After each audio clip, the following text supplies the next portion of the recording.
So today I'm with Ruben. Ruben, how old are you? 36 years old. Ruben, how long have you been using blues? I want to say it's about 2.5, 3 years now.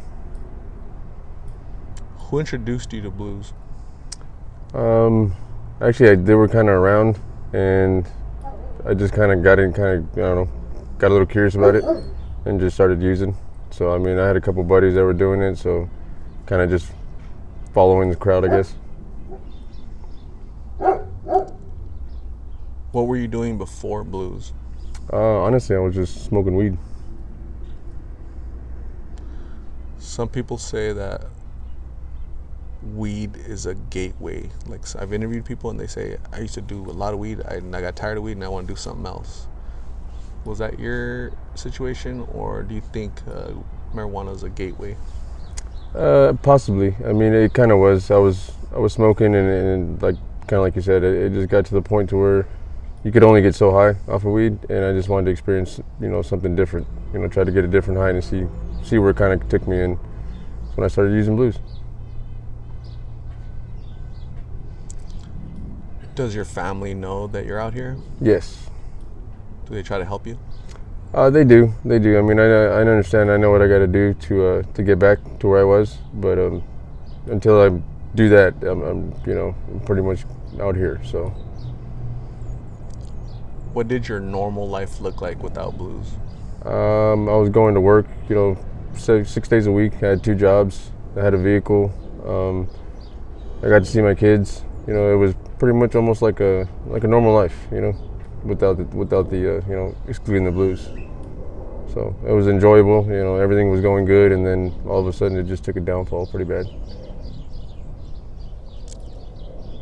How many children do you have? I have two little girls.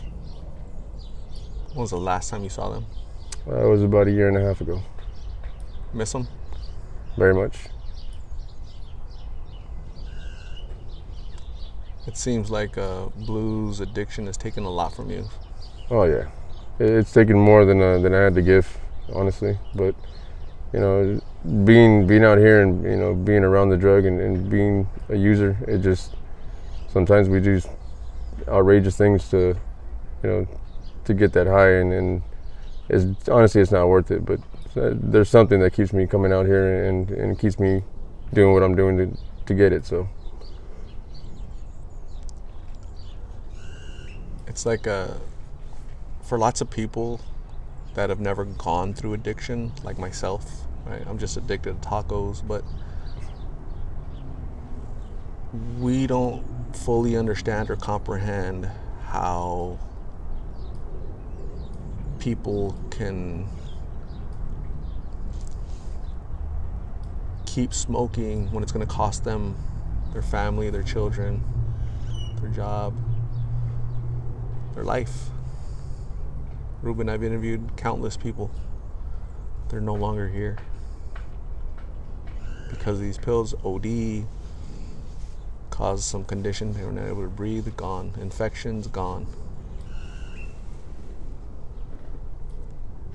The addiction is so strong, they don't want to go to hospital. They go to hospital when it's too late. That's addiction, right? That's Yeah. what it makes you do things that you wouldn't want to do. Yeah, definitely. Do you want to be out here? No, I You don't. have to be out here Yes. because addiction makes you. Yeah. Are you like a slave, you think? Pretty much. I mean, I think that's what we all are, to this drug. I mean, it's just until we, take that step to go to detox and to want to be sober, we're pretty much just, we're being controlled by a little blue pill. It's insane, man. It's not something I thought I would be, involved in or be around or even just let control me. I'm the type of person that doesn't like to be controlled. I like to be in control of things, and this is one battle that I guess I lost. When did you lose control? How old were you when you lost control? I want to say it was about 30, 32, 30, 31, 32 is when it started getting to that point to where, it was a little bit here and there, and then it just kind of just took off, and it just started to get worse and worse. I noticed your right hand super swollen. Can you go like this? Turn around. Like that? Very swollen because you have a cut? Yeah, I got a cut from a fence. I was trying to get over a fence, and it just the top of the barbs kind of went through the hand, and kind of, you know. What's preventing you from going to a doctor to get that checked out? Because it might turn bad for you. Yeah. Honestly, just being lazy and just going, because I got insurance, so there's no reason why I shouldn't. You know, it's just the whole process of just, you know, getting there. Also, your eye. What happened to your eye? About 5 years ago, I was involved in a home invasion, and they came in and pretty much beat me up with brass knuckles, nugget rings, and a pistol. And it was a global rupture, so they had to. It was either leave the eyeball in and try to see if it could do something as far as, you know, get better, and if I was ever going to be able to see again. To which, after a 2-week process, that was pretty much the doctor saying, you know, this is all we can do. You'll have an eyeball, but you won't be able to see out of it. So it was either leave it in and get take the chance of having the other one being, you know, kind of be infected by it and go blind in both eyes, or remove it and just not have one and put a prosthetic in. So it was a hard decision. You know, you don't think anything's hard, but when you're losing a part of yourself and you're never going to get it back, that's a big loss, you know. So I made the decision to get it removed, and they took it out, and it's been about 5.5 years since. Were you sad when you lost a part of yourself? When you Oh, lost yeah. your eye, you're sad? I was crying, man. It was bad. I didn't think it was going to affect me as much as it did, and once that decision came, it was I didn't know what to do. So actually, the night before I had to get surgery, I tried to take off. You know, my dad and my mom caught me. I was pretty much, you know, jumped in my car and I was ready to go. Like, I don't know where I was going to go, but I just didn't know. I didn't want to be there. I didn't want to have nothing to do with going to the hospital, you know, to have it done. So it was, it definitely affected me big time. If your 2 daughters see this, what message do you have for them? Honestly, just the biggest thing is don't be influenced by anybody else. You know, stay on the right path and say no to drugs 100%. You know, a lot of people like to joke about the whole DARE program and all these people that try to prevent, you know, you from doing and making the wrong decisions, and everybody says that's not them and they'll never be a part of that. And so was I. I was the guy that said this would never affect me and I would never be a part of anything like that. And this is where I am now. So if I could say anything and try to get anybody to, I guess, touch people, just be your own person. You know, don't let nobody affect you. And honestly, you don't know what you're getting into when you start to do these drugs. You really don't. It's not somewhere you want to be, and it's not something you want to do. Do you think there'll come a day when you're sober and you'll be reunited with your children? Definitely. I'm getting to the point now where this is becoming kind of like an irritation. You know, doing the same thing day in and day out just to catch the high is not. It's not working for me no more. You know, like, I know I have a place to be, and I know I have better things out there for me. And right now I'm settling for this, which is not good.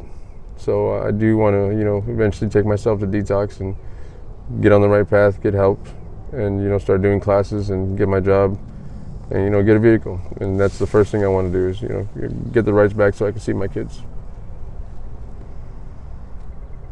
So I asked you if you were sad losing a part of yourself. Can you now imagine losing your life over this? Pretty much every day that I, you know, every time I smoke or anytime I get them, that's the one thing that does bother me. You know, that's why they always say don't do it alone. Sounds stupid, but I mean it's true. I mean, we've lost a lot of people out here, you know, to it, and it's just to sit there and dabble and then take a chance with your life. You know, it could be one hit, it could be one, you know, however you do them. You know, it's scary. It's scary, but in reality, like, I guess I'm just that stupid to keep doing it. Or that addicted.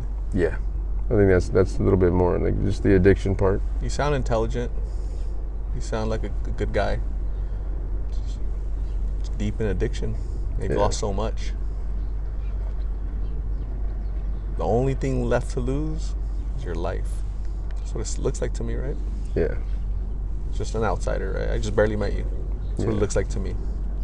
You're right. Lost everything else. That's the only thing left. You're so young. This could be a chapter in your life, not your life, right? Not Yeah. that complete book. What do you think has to happen in order for you to get better? What has to happen? What do you have to do? I just got to take that first step. I need to get away from everybody and just get lost and and just leave. You know, I need to. I already know what I need to do. I just need to go. You know, I need to find a detox or just basically take that first step. And it's just like it was. You know, making the decision when I lost my eye. It's nerve wracking. You know, I've never really needed or thought I needed help when it came to anything. You know, as far as narcotics or anything like that. But this has gotten out of hand. So I know for a fact like this is something I'm definitely gonna need help with. You know, addiction. It's a lifelong thing. You know, it's never gonna stop. It's never gonna end. It's a fight. So I mean, I know I just need to get out of here and not look back. Ruben, just do it. Just do it, man. Okay. A lot of people that I interviewed, they're no longer here. People I interviewed in 2023, they didn't get to see 2024. That's it. Can't interview them anymore. I cannot interview them anymore. I can't talk to them. They can't see their family. That's it. They ran out of chances.